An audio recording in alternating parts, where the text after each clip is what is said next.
Okay, this is my video number 1.5. I'm going to talk about workplace professionalism and norms. So, professionalism is defined as an individual's conduct at work.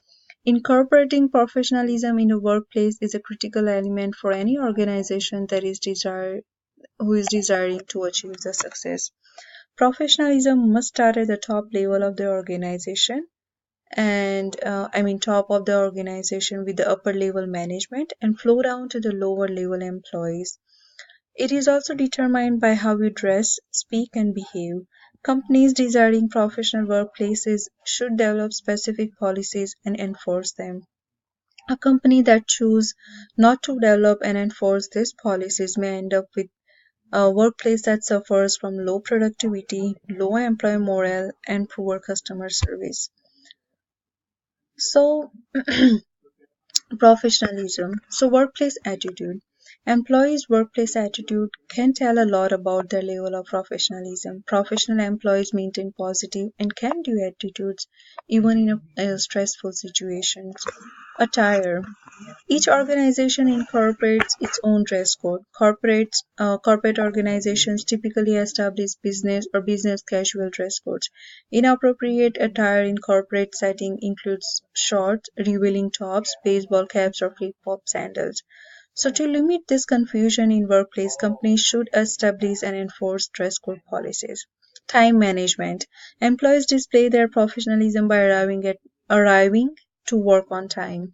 Most company penalized employees who continually arrive to work late. So, respect in the workplace. Employees should display personal responsibility and respect by refusing to participate in workplace gossip, turning off mobile devices, and refraining from using company's time for personal issues.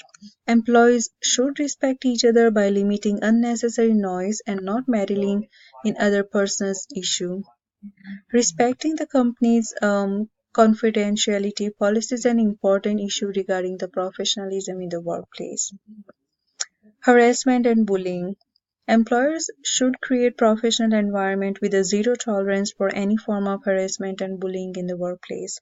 Harassment in the workplace may include physical or verbal offensive behavior and actions. Harassment is not limited to sexual misconduct.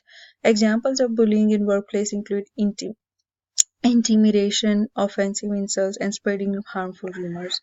Um, so the information that I have got is from this site, smallbusiness.cron.com.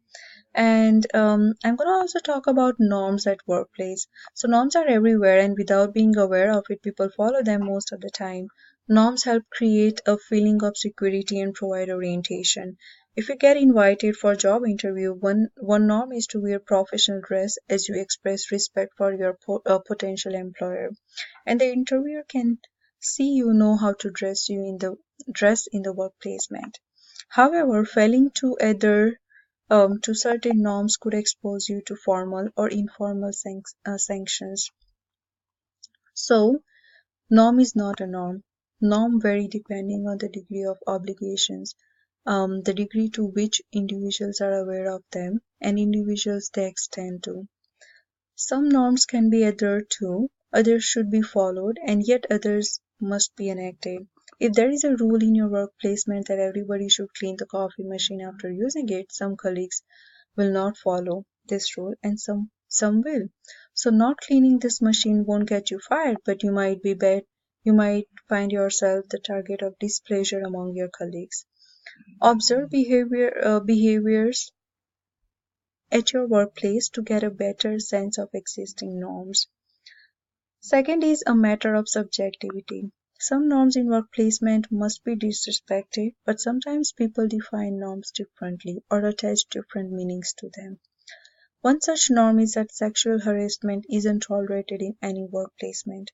However, Dr. Justine from Stanford University found that what men and women define as sexual harassment depends on how ambiguous and threatening to the workplace they experience regulations concerning this offense.